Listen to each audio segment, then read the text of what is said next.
दोस्तों पुर्तगाल इस वक्त एक हॉट फेवरेट किस्म का कंट्री बना हुआ है हमारे देसी लोगों के लिए कि वहां पर डॉक्यूमेंट्स बन रहे हैं और देसी लोग पाकिस्तानी, इंडियन, बांग्लादेशी, नेपाली लोग वहां पर धड़ाधड़ जा रहे हैं कि वहां पर डॉक्यूमेंट्स बन जाएंगे और उसके बाद हम किसी दूसरे यूरोपियन कंट्री में मूव हो सकते हैं।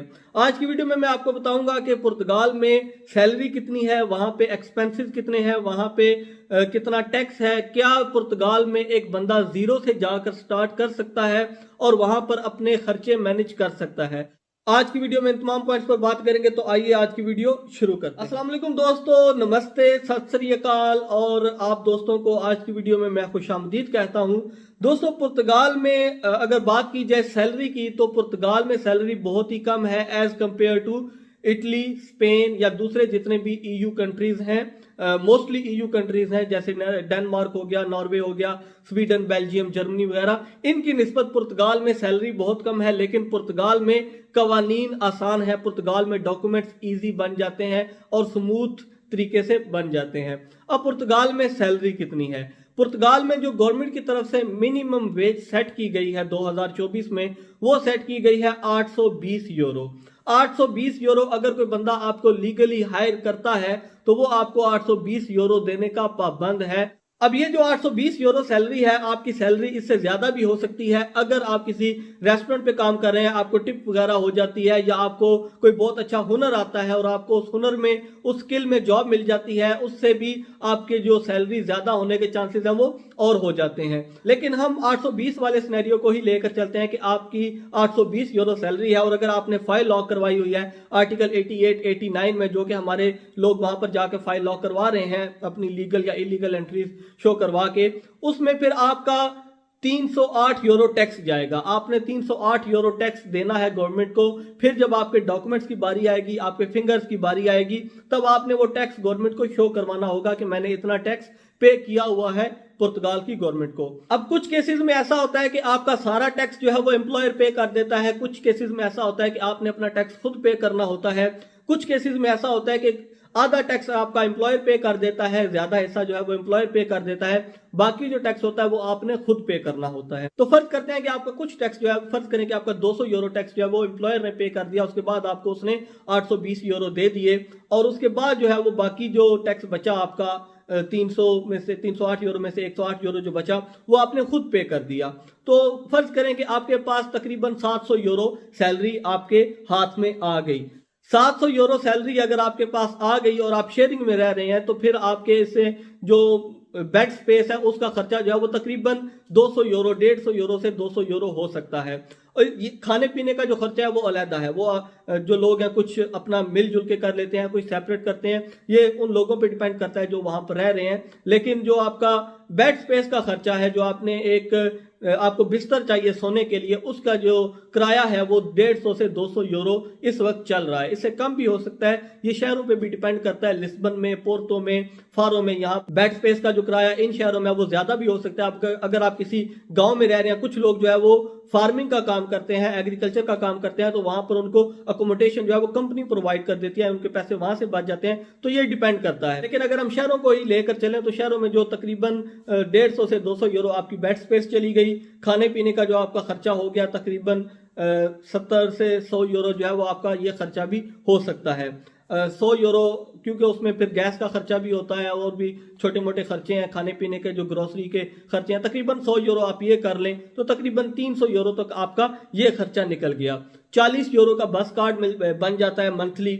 40 यूरो बस कार्ड के आप निकाल दें। बाकी छोटे मोटे खर्चे तकरीबन आपको, जाहिर बात है, इंटरनेट भी चाहिए, इंटरनेट के लिए आपको 20-25 यूरो जो है वो भी चाहिए। 20-25 यूरो अगर आप वो भी निकाल देते हैं तो कम अज कम भी आपको सारे खर्चे निकाल के, जो कि आपके बेसिक नेसेसिटीज हैं, जो कि आपको वहां रहने के लिए जरूरी है, ये तमाम खर्चे निकाल के आपको तकरीबन 100 से 200 यूरो बच जाता है।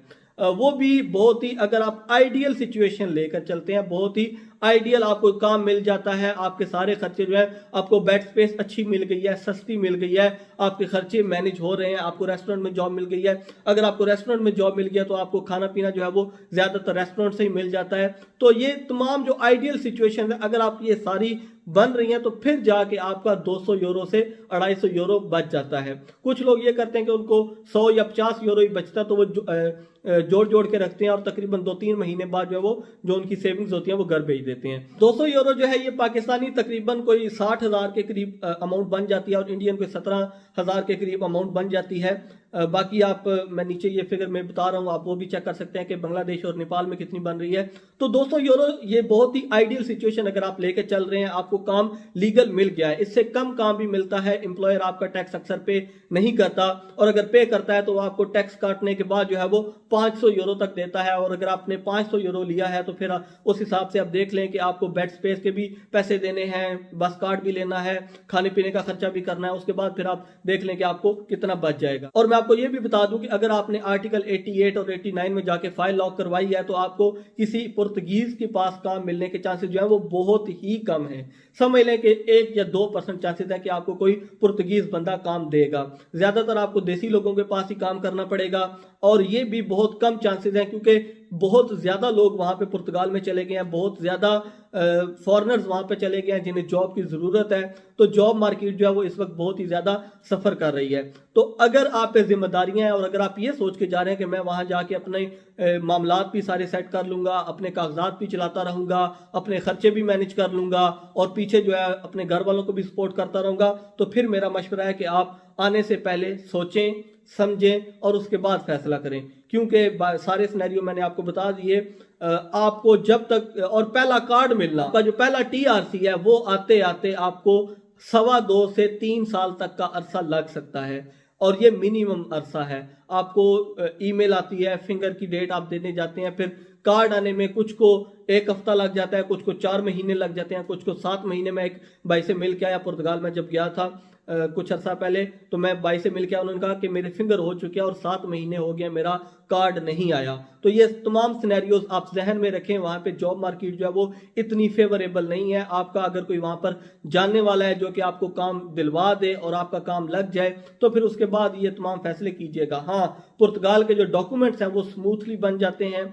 अगर आप आर्टिकल 88, 89 में जाके फाइल लॉक करवाते हैं, आपके डॉक्यूमेंट्स इजीली बन जाते हैं।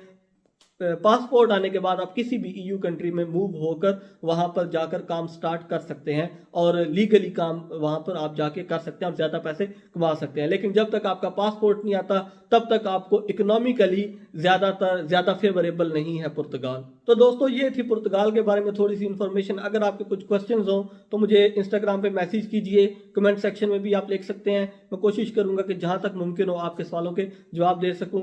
अगली वीडियो में जल्दी मिलते हैं। फिलहाल अरसलान सही को इजाजत दीजिए। अल्लाह हाफिज, फी अमानिल्लाह। दुआ में याद रखिएगा। शुक्रिया।